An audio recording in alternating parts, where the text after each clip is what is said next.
I love doing this. This is fun. Spreading the love, spreading the knowledge. Hello, everyone. It's Dr. Lourie, and I'm here with a dear friend and colleague, Dr. Robert Floyd, who has an extensive list of being involved in both the standard medical world and the integrative functional medicine world, and where I'm really honored to have you here. Thank you so much for being here today. Well, thank you for having me. It's great. Like I said, I love doing this. I love spreading knowledge and helping other people really learn so that they can take agency over their lives. That's the key. It's about taking agency. And let's talk about a little bit about the split between standard medicine and the taking agency approach, which we both believe in. Yes, absolutely. I went to college in Colorado at CU Boulder, kind of hippieville. I learned a lot about alternative medicine, complementary medicine, and then I lived a fun life as a climbing guide and a ski patroller and a ski guide. I was on the ski patrol too. I love that. Oh, fun. Yeah. Yeah. Good job. Oh, you did great. You're in great shape.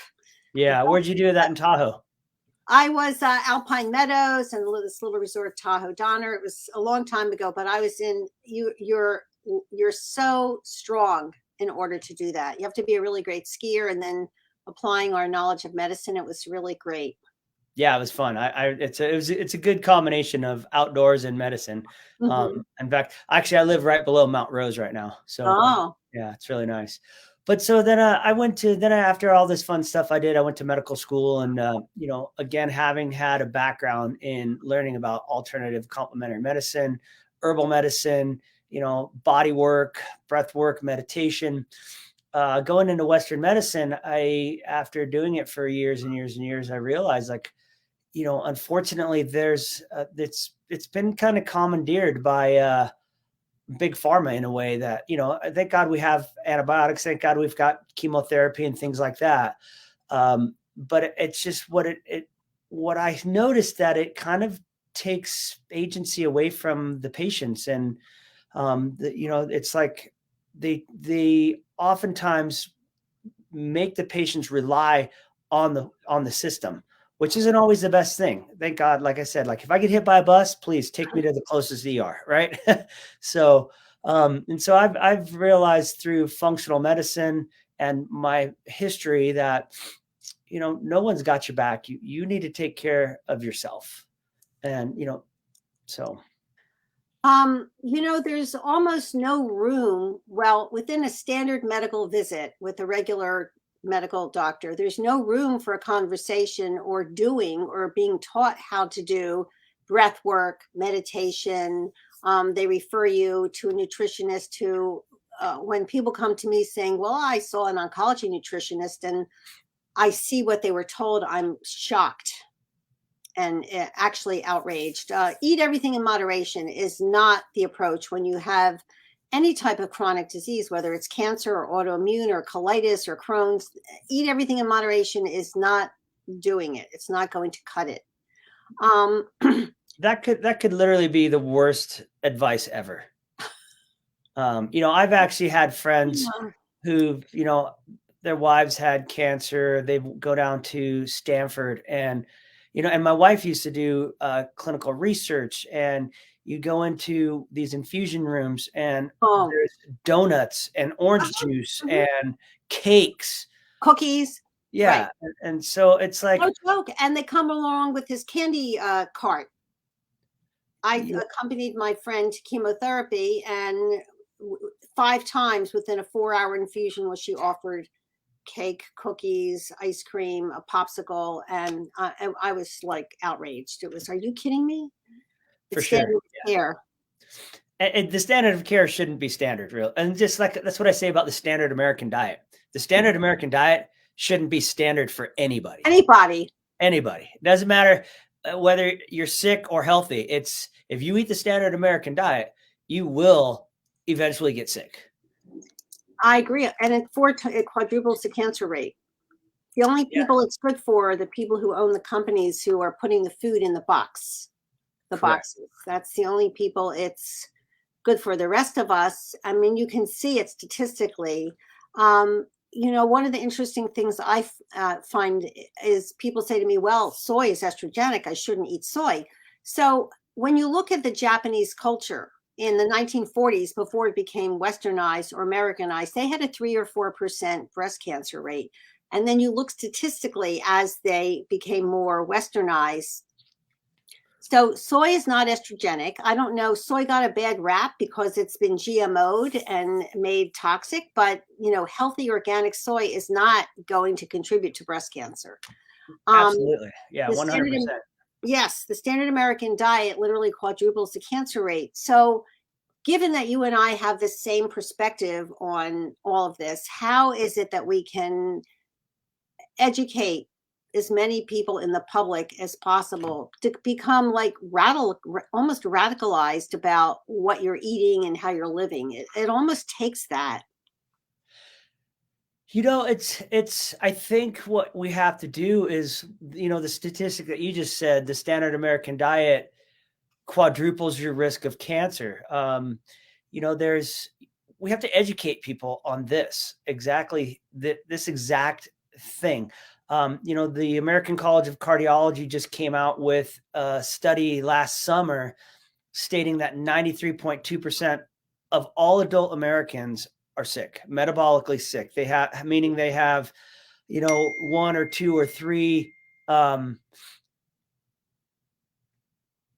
parameters or disease processes of metabolic syndrome, high blood pressure, high cholesterol, fatty liver, enlarged waist to hip circumference, or, high blood pressure, like, insulin resistance, things like that. And the thing is that, like, it seems like it's not a big deal. And it is a big deal. That's a big deal.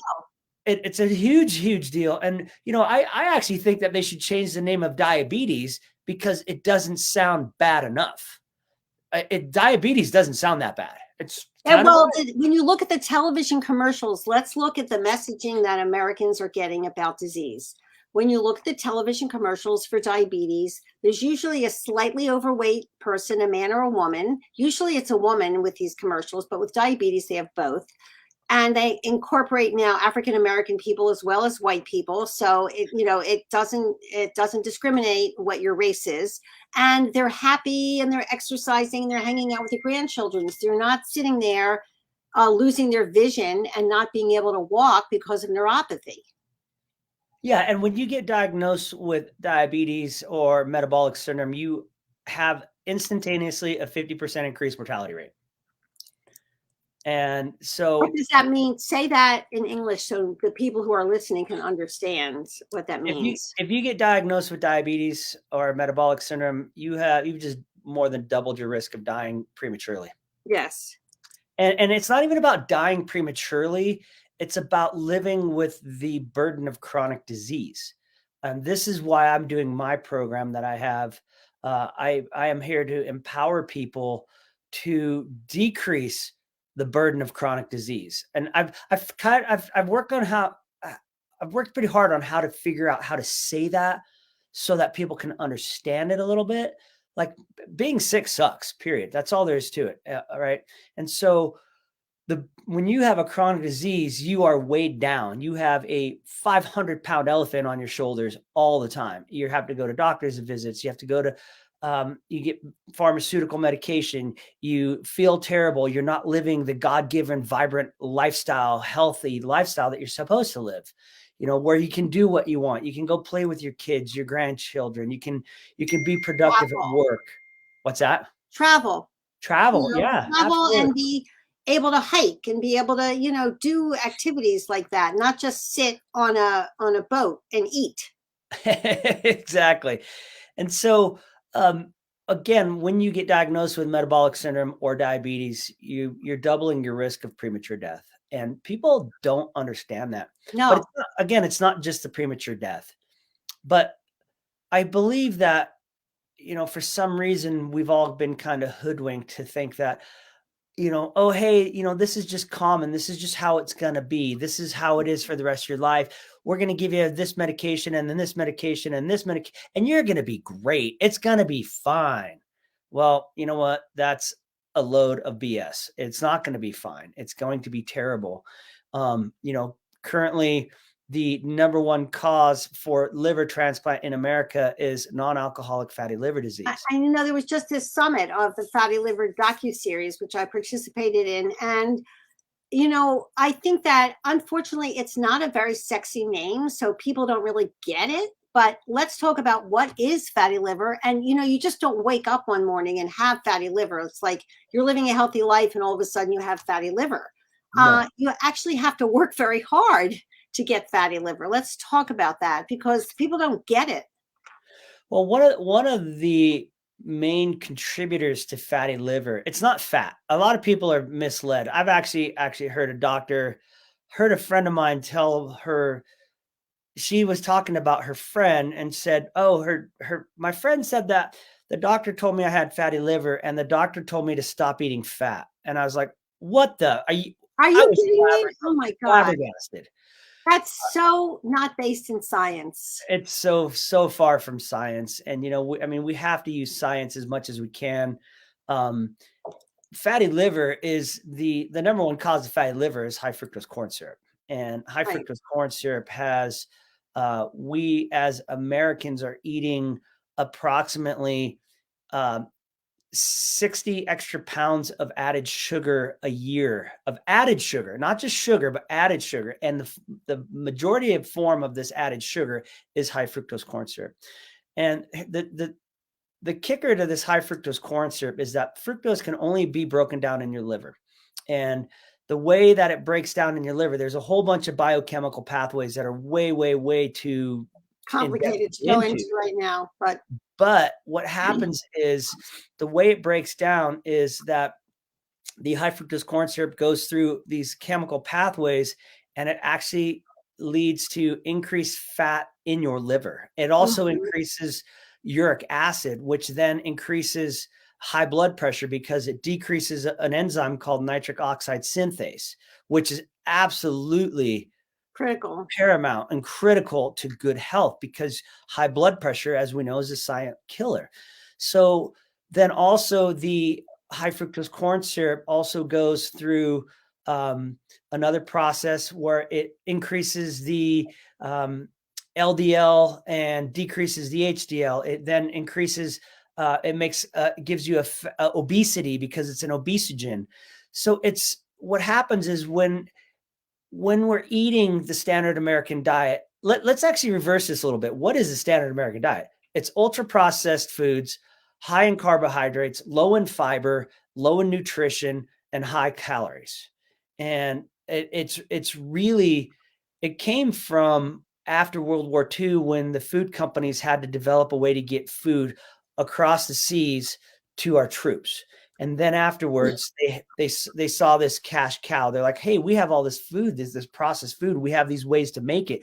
Let's start getting this out to Americans." And the other thing that happened during World War II is women who had been at home, they joined the workforce. So women didn't want to know, were no longer able to cook these elaborate meals, and they were working. They didn't want to give up their jobs when their spouses came home.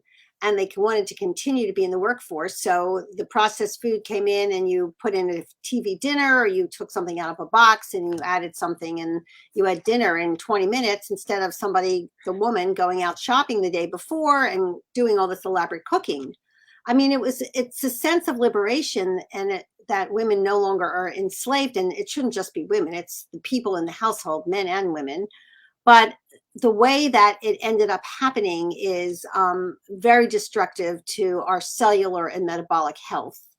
And the more you can become, and I think radicalized into not giving those people your money because they're stealing your health and your life, the healthier you are. But habits are very hard to break.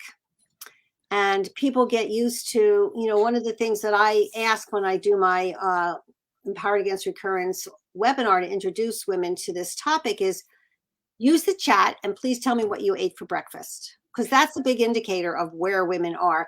I'd say 80% think that eating oatmeal is good. Again, we've been hoodwinked and lied to. And what you just brought up about the women in the workplace and the convenience. I was working with a nurse at St. Mary's at the hospital I worked at. I don't work there anymore. And she came up with this awesome saying that convenience is the killer. And it's a really good one. And going back, like you said too, like it's not just women who cook. I love cooking. My wife and I cook together all the time. I love it. And it's funny. I'm baffled when people tell me they don't know how to cook. I'm like, well, how do you expect to eat good food if you don't know how to cook? I don't understand either. How can people not cook? It's because it's inconvenient, I guess. But again, convenience is the killer. And if you look around, it's, fast food stores, convenience stores, people go into the gas station and buy this highly processed food. I'm just like, oh my God. I'm kind of my wife and I are kind of weirdos. When we travel, we bring our own food with us on the airplanes and 100%. Everywhere. 100%. Yeah. Nuts and fruit and carrot and celery sticks and some hummus. I mean, I'm set to go. I have powder. I put in some water for a smoothie. I am not eating that food. Yeah. And the people next to me look at me and I go, well, I'm healthy. How are you? You're obese. You can barely fit in the seat. I'm not, you need to really begin to take charge. And the more outside of the box of the standard American life and the lifestyle you are, the healthier you'll be. So let's do a little bit of a deep dive into if somebody would come into you and they're not doing well. It's like, let's take people through the assessment a little bit that you do to figure out, and then how do you help them recover their health? Well, the first thing is, again, I've moved away from Western medicine. My new patient encounter is 90 minutes. Mm-hmm. And like you said, and most doctors don't have time in a 7 or 15-minute encounter to even ask about diet, lifestyle. I ask about, I do the standard history and physical, what's your chief complaint? Why are you here? Yada, yada, yada. Tell me your medical history, your family history, social history. But my social history goes, I've actually had to add on to the side of my intake form is, I ask about food. Well, what do you eat? Do you eat meat, chicken, fish? Do you eat dairy products? Do you eat pasta, gluten? But I also ask about, spirituality. Okay, so do you have a spirituality? I don't care if you're Christian, Catholic, Muslim, whatever it doesn't matter to me. But it's important to have that as a, and I mean, you don't have to be any religion or anything. You can some sort of spirituality. Oh, I just, feel the universe is this energy or whatever. It doesn't matter. And then I also ask about community. Do you have support? Do you have a good community? Do you go to church? Do you play, do bingo, or do you do sports or whatever? A community. All of these are pillars of functional medicine. And then I also ask about exercise. Do you exercise? And I found myself when I was, because I've had a very varied medical lifestyle. I did trauma surgery for 2 years, and then I did family medicine, and then I did emergency medicine for 7 years, and then I did functional medicine and hospital medicine, all combined. Huge. And I found myself in the ERs talking to these, these little old ladies who, if you move it or lose it, if you don't move it, you're going to lose the ability to move your body as you get older. And I'd find myself telling these little old ladies like, hey, listen, I need you to exercise. And when I say exercise, I don't mean you need to go bench press 300 pounds. You don't need to go walk 5 miles. If you're sitting in your chair watching your movies or your shows or whatever, grab 2 cans of soup and just do some curls. Just even with just a little can of soup, just a little tiny extra weight, resistance, or stand behind a chair and bend your knees. You don't have to do a squat, because I understand if you can't get back up, but just bend your knees a little bit, holding on to the chair. And so then I also, back to my intake, this is all part of my functional medicine kind of realm that I look at. And, I ask about, again, spirituality, community, support, food, diet. And then another thing is 2 more things is, one is stress relief. What do you do for stress relief? And people are like, I don't know. And then what's that? They go, what's that? yeah. What's stress? Yeah. Well, yeah, unfortunately we all have it. And there's no way around not having stress in your life. If you're alive, you've got stress in your life, period. Unless you are a Buddhist monk. Even if you're a billionaire and you don't work, you still have stress. That's a problem in itself. Yeah, It exactly. is. Too much narcissism is a problem. Yes. And then the last thing I ask about is sleep. How do you sleep? How is your sleep quality and quantity? Do you sleep through the night? Do you snore? Yada, yada, yada. And so these are all the things that really matter in our society that are pillars of health. And then again, I ask about like, one of the biggest things, what I've been saying a lot lately is health is multifactorial and cumulative. Okay. And there's a lot of different levers to pull to improve your health. And one of the easiest ones is what you put in your face. And, I know it's very difficult sometimes. And you had mentioned something earlier about the convenience. And, one of the things I was speaking with is a Dr. Joan Ifland. She is a PhD in nutrition, and she's written a textbook on addiction medicine, processed food addiction. 100%. Yeah. And it's really, really, really, really sad. Here's a fact that a lot of people don't know, that in the 1980s, the big tobacco companies, as they were getting the pantsuit off of them, were looking to diversify. Well, they bought the three biggest food suppliers in the United States of America, General Mills. It was not General Mills, it's General Foods. I want to say Kraft, but I don't think it was Kraft, but it might have been. And they then became the largest food suppliers in the United States. Big tobacco. So there is addiction in processed food because of the sugar. And I had a patient once who was a food taster. And she came, and what she did is she sat there and she had to taste. They would make these processed foods and they would manipulate the flavors slightly. And she would have to, tell them when it got to the right spot. Needless to say, this woman was 300 pounds.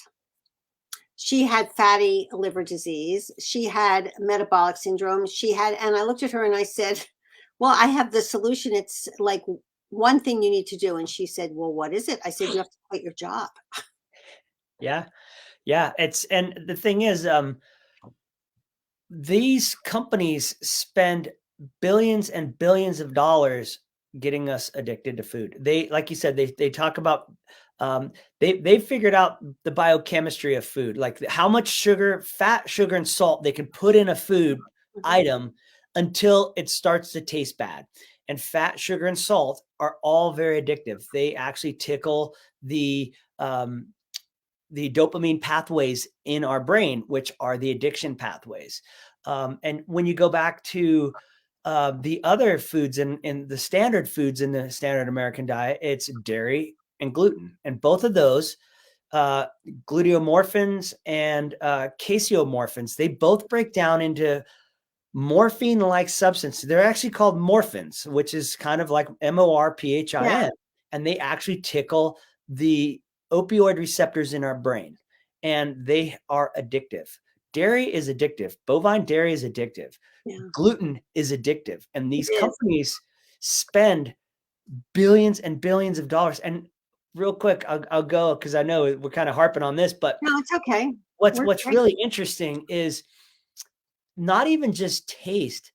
They spend billions of dollars on a thing called mouthfeel. How does it feel in your mouth? 100%. That's one of the things that she was tasting for. Yes, I mean, it's not just taste, it's mouthfeel. Yes.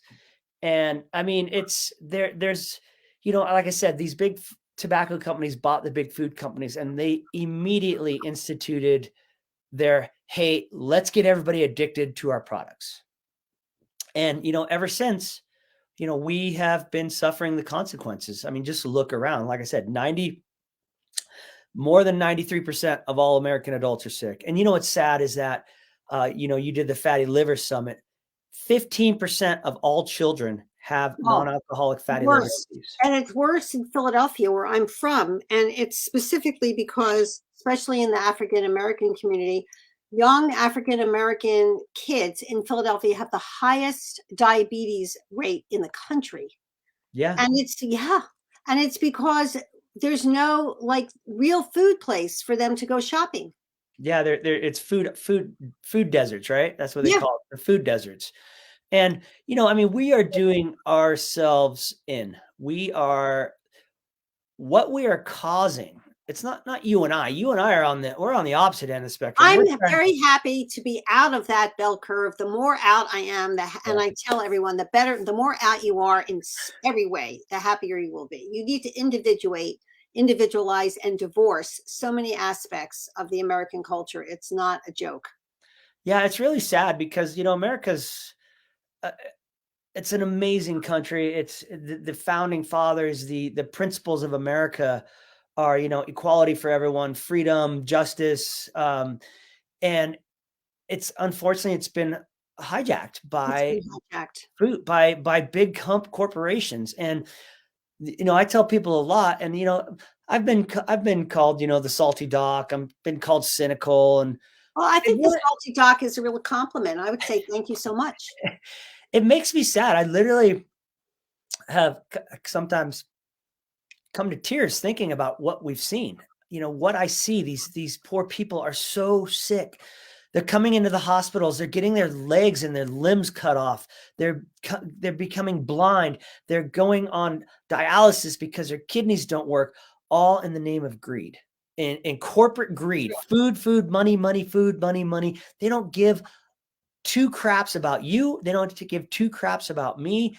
All they care about is what's in your wallet. And I actually wanted to make a t-shirt that said Big Pharma, what's in your wallet? I think that'd be kind of funny because, you know, they really, it's all about the bottom line for these companies. And again, like I started to say, we are, what's going on is going to absolutely 1 billion% bankrupt this country. We cannot facilitate the medical bankruptcy that's coming. You know, like I said, 90 million Americans, that's 1 in 3 people have non-alcoholic fatty liver disease, right? What's going to happen when all of these people all of a sudden progress into fulminant liver failure? And the interesting thing is you can come back from that. Oh, for sure. You can come back from kidney problems. You can come back from liver disease. You can come back from obesity, metabolic syndrome, you know, diabetes. You can come back from high blood pressure. You can recover from cancer and get your energy back. I mean, there's so much you can do, and it is not that difficult. It just is about you keeping your eye on the ball of wanting to live, wanting to have energy, and figuring out what your why is. Now, my daughter, it's her 28th birthday today, and she's a 3rd-year medical student. You and I talked about that. She'll have to have her own path. I am still very proud of her. So she said to me, Mom, I don't want you to be in a wheelchair like Granny. And now I was always very much into exercise. I sculled, I was on the ski patrol, but I had during the pandemic stopped a little bit and I started walking. I live in a very hilly neighborhood. And when I first went out, I was so out of condition. I walked 5 minutes up this killer hill and I turned around and had to come back. Now, I came back and I didn't say, oh my God, you're so out of shape, it's hopeless, forget it. I said, that's great. You did 5 minutes. Tomorrow you're doing 6. So I have this 5-minute approach to women who are out of shape. If you can't do 5 minutes, you do 3 minutes. You just start, and every day you add another minute, and you can chart it, and you can see that chart go up. So now I'm up to 3, you know, and now I carry weights, and I have my weight thing in here because I am not getting osteoporosis. So it starts with 5 minutes, and it starts with deciding you're not eating oatmeal or bagel or toast for breakfast. It starts with making enough protein and carb and complex, beautiful vegetables for dinner, and then heating them up for breakfast the next morning, or making a smoothie or doing intermittent fasting. Mm-hmm. You have to just decide with all of your energy. I don't like to say this, but there needs to be a level of anger with the determination that you're not going to let the standard American lifestyle get you into this horrible illness where you don't feel well. And I think that can be a big motivating factor. You don't want to get stuck in anger, but you want to use it for determination in the beginning. It is a good motivating force, 100%. Like I said, I've been active and athletic my whole life. I'm a brown belt in Brazilian Jiu-Jitsu. Oh, and you said you're going for your black belt. That is very intense. That is a very intense form of. Yeah. And, at 54, it's pretty hard physically. I mean, I got shoulder injuries. I've had to take a few months off because I tore labrum but you challenge yourself. As humans, we all need to challenge ourselves. Again, convenience is a killer, but so is an easy life. Go outside and challenge yourself. If you can't run 5 minutes, run 3 minutes, like you said. And walk. Yeah. I started running again a couple of months ago because I had a dream that I was either running from someone or chasing somebody, but it was like I was in underwater, and I was like, oh, so you know what I did? I started running on a treadmill again. And now, I'm doing 5K in like 24 minutes, 25 minutes. That's great. And I love the challenge. I love to challenge myself. And, I like to say, do hard things, do hard shit, right? I do challenge yourself, because that when you overcome those challenges, it gives you self-confidence. It gives you a sense of purpose and a sense of meaning. And that's another thing, we have to ask people, well, what's your sense of purpose in life? Why do you want to live? Why do you want to be healthy? And it's very important that people do have a sense of purpose. My sense of purpose now, and like I said, I talked to Dr. Ifland about this. I have a moral obligation to get this information out to people to help make the world a better place, period. That is my purpose. We're very similar to that in that. And it's a spiritual calling also. Yeah. But it's not easy, because we're swimming upstream. Yeah. And there's another thing about, I spoke with another gal I was on a summit with, the Kitchen Pharmacy Summit. Oh yeah, I love that one. Yeah, it was a great one. I really enjoyed it. And she's like, I'm tired of beating my head against the fence and trying to convince people they need to be healthy. She's like, I am only speaking to people who understand, who want it, and who are coming to me now, because you cannot talk to people anymore about like, hey, listen, you need to do this. You need to do this. You have to talk to people who are open and willing to change. And that's the only way that we can actually make a difference. Yes, we're swimming upstream, and maybe the more we put these messages out there, that just maybe a little bit, it'll tickle someone's brain. Maybe I do need to change. And it's very important. And I commend you for what you're doing. I thank you very much, because, you're making the world a better place as well. You. By helping people tremendously. And, that's what we have to do. So I love it. And I'm blessed to be able to do this. Granted, it's a hard road. This has been a huge learning curve and a spiritual awakening for me. So. Well, you have all these initials after your name, and the initials are not a joke. It means you've worked your little rear end off to go from straight medicine to really understanding the depths and the root causes of how people need to recover their health. And that is not an easy task. And to the people who are listening to this, you're in my community, so you already sort of get it, but spread the energy. It's like, and when people say to me, well, I can't afford it. When you think about how much money you're spending when you go to the store and you're buying boxed food, I don't quite understand where, and I've actually gone to the store, and because I got really tired of people saying to me, I can't afford to eat organic. And I said, okay, this is it. I went with my friend and I said to her, I want you to buy only organic food. And I went and I was embarrassed with what was in my cart. I bought food that I haven't ever looked at since I was, 2. Safeway pastries, oh God, gross. Frozen this and that. I mean, I had to I had to force myself. And then I looked around at the other people in the store, and they had the same thing that I did. Anyway, we added it up to the side.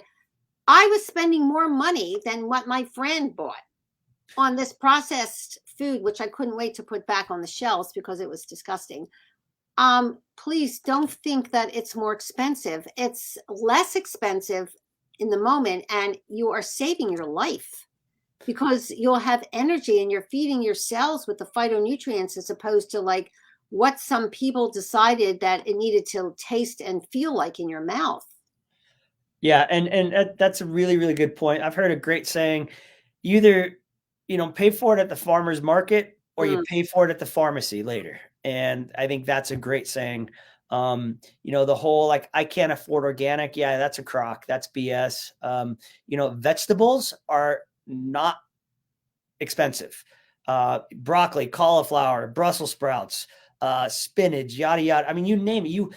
If you walk through the grocery store, you should be shopping on the outsides of the store. Period. You should be eating, meat, eggs, vegetables, and some berries, some fruits, and it's important. And you said something before, like your lives depend on this.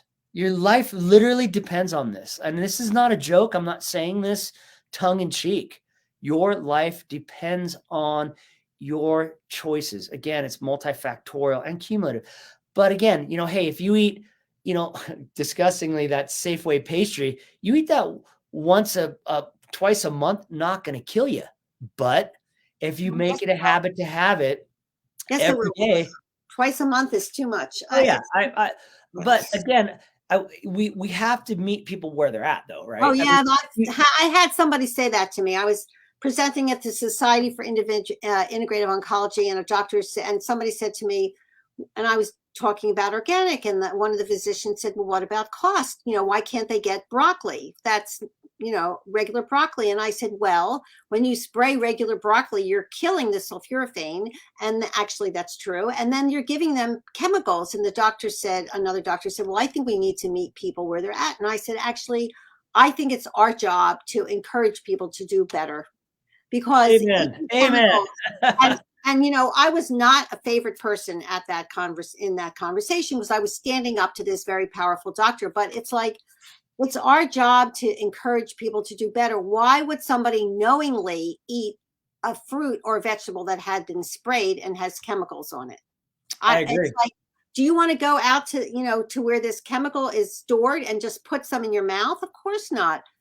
Either you buy organic or you don't buy it. And that's, and you think about where you're spending your money. It's like Coca-Cola, that soda stuff and that juice stuff is very expensive. So you're not buying that, and you're buying organic produce instead. And go to the farmers markets. When you go to the farmers market, you're not paying for something to have been put in plastic, which is really bad anyway, right? Yeah. It has a little dot on it that says organic, and you get to know the people who buy it, and you're supporting people who have a really beautiful lifestyle. Absolutely. They're out there doing their best for all of us. And so I live in California. We have farmers markets all the time. And I know that the East Coast and the middle of the country, you don't when it's cold, but you have a little local health food stores that you can support. And Whole Foods is better than Safeway or Wegmans, even though it's a big store. It is better. But my lifestyle is so out of it that I don't ever go to Safeway unless I have a toilet paper emergency or something like that. I mean, I don't ever shop there. I go to the farmers market, or I stock up on staples like, that kind of stuff at Costco once or twice a year. But everything else is the farmers market or my little local health food store. And I track my food budget. It's not that much. Yeah. And like you said, though, it's important to vote with your dollar, right? I couldn't tell you last time I ate a fast food or went to Walmart, because I don't believe in them. I don't. And because I don't believe in them, I don't give them my dollar. And that's the only way you can vote anymore, is with your money. And so what you said, like, go to your farmers markets. We have in Reno, we have a really great co-op, and they bring food. Oh, I love that. They bring food from local farms, ranches all around here within a couple 100 miles. and the thing is, these regenerative farmers, these regenerative ranchers, they need the support. They would rather sell to you than to some big corporate company that's going to rip them off and, underpay them, undercut them. And it's important to try to make sure to support these people. And it really is important, because, the way it's going right now, the powers that be want to do the great reset. Well, we need to start a great grassroots reset. We need our reset. Yes. Yeah, I see a reset coming, but it's not how, the World Economic Forum and the governments want. It's people like us coming together and doing a great grassroots reset. We need to go back to how it used to be. And you can do it. You can support regenerative farming. You can support.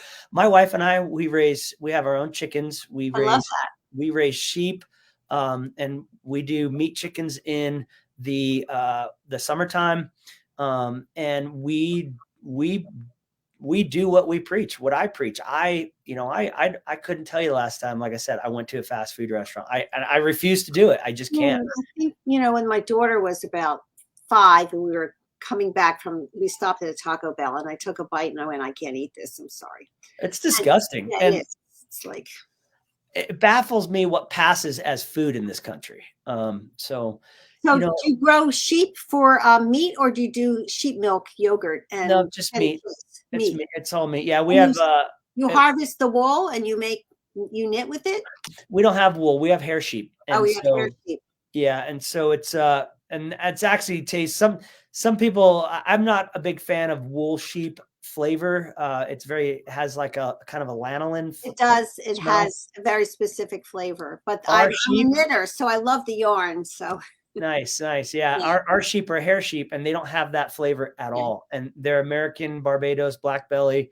I think we have 30 of them out there right now. Wow, that's beautiful. And so you have lots of sheepskin all over your house, right? Do you tan the sheepskin? No, we don't. No. Oh. So I know we probably should use more of it, but what doesn't get used gets used as dog food. What's not used for humans is used as dog food. Mm-hmm. And so, I don't know what I would do with a bunch of sheepskins. I guess I could make clothing out of it. Actually, you make clothing, and you make these chairs where you sew them together and they sit on the chairs, and they're very cool. Yeah, for sure. And so, it's again going back to, you have to make a choice. Do you want to be part of the problem, or do you want to be part of the solution? And of your problem, your health, your solution, your well-being, your livelihood. And it's very important to, escape. I call it escaping the matrix. We got to escape the matrix and get away from this system that is perpetual despair and sickness. And it's not normal. It is not normal for everybody to be overweight and obese and sick and have cancer. 2 in 3 men get cancer and 1 in 3 women get cancer. And by 2030, they're expecting that every American will have one form of cancer or another. Every one of us. I hope not. I'm not planning on being that statistic at all. I'm not either. And you know how you avoid that? You and I know how to avoid that.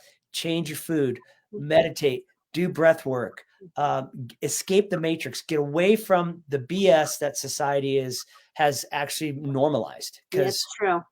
Yeah, it's not normal. This is not normal anymore. So, again, we have in our brain, we have these mirror neurons where, it's okay if you look around, if everyone else around you is obese, like, oh, it's okay, I'm obese too. And you're mirroring what everyone else is. No.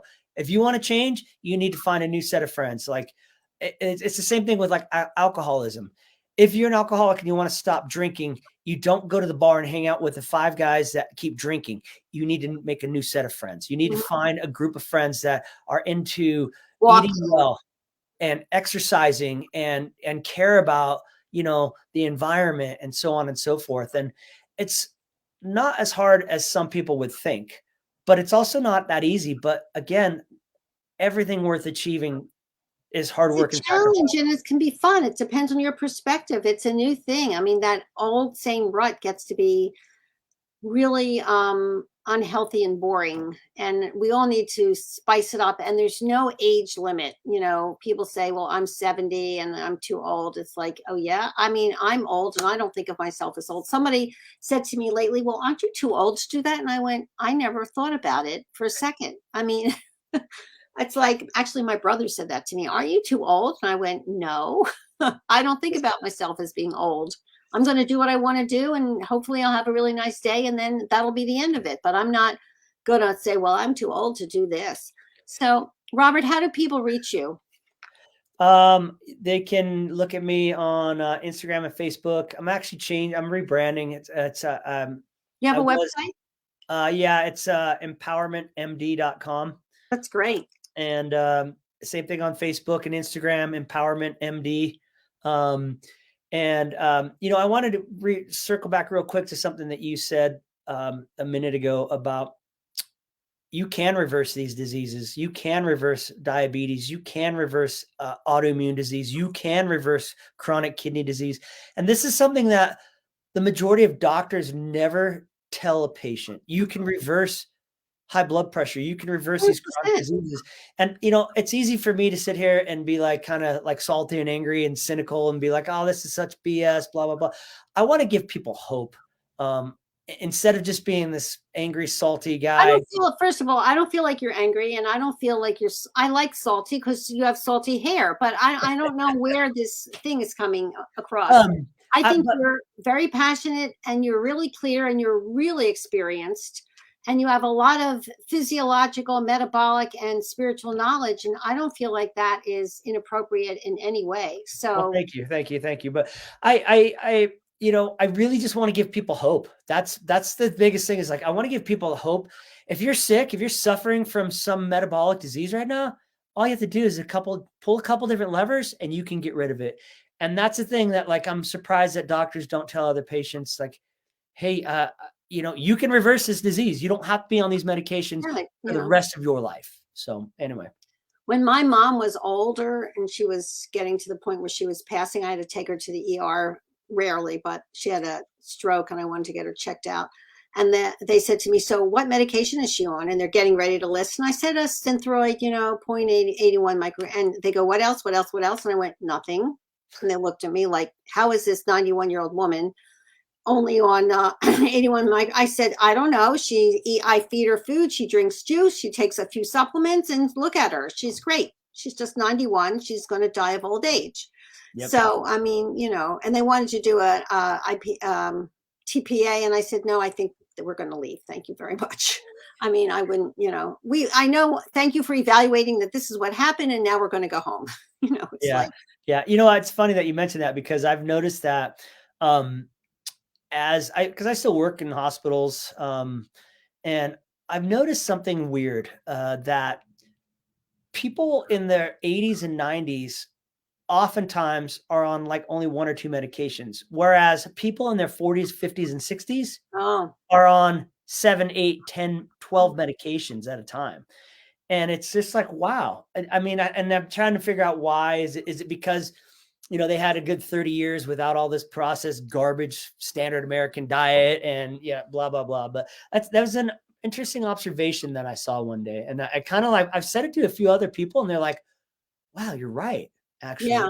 Just, you know, I also think it's the quality of the doctors that they were seeing. When old people like my mom's age, when you walked into the doctor's office, the doctor actually had time to speak with you, and you weren't always given like a pill in 15 minutes. Yep. So it's the lifestyle, it's the quality of the medical care, I think, and it's what was available in the world of pharmaceuticals when they were, you know, there's a big difference between what was available in the 20s, 30s, and 40s versus what's available now. But that's an interesting thing to look at sociologically. It is a very interesting thing. And, you know, I just thought it was it just kind of tickled my brain one day. I was like, wait a minute, how come I'm seeing this? Anyway, so I also have a book coming out in September, October, kind of a lifestyle medicine book. Oh, wonderful. The title of the book is The Bullshit We're Being Fed. stop consuming the lies and live a happy, healthy, vibrant life. And it talks about everything I've talked about in the whole functional medicine realm is not just food, but that's a big part of it as well. So when the book comes out, you'll come on again and we'll promote your book, because it would be my honor. That would be awesome. I would appreciate it. Thank you so much.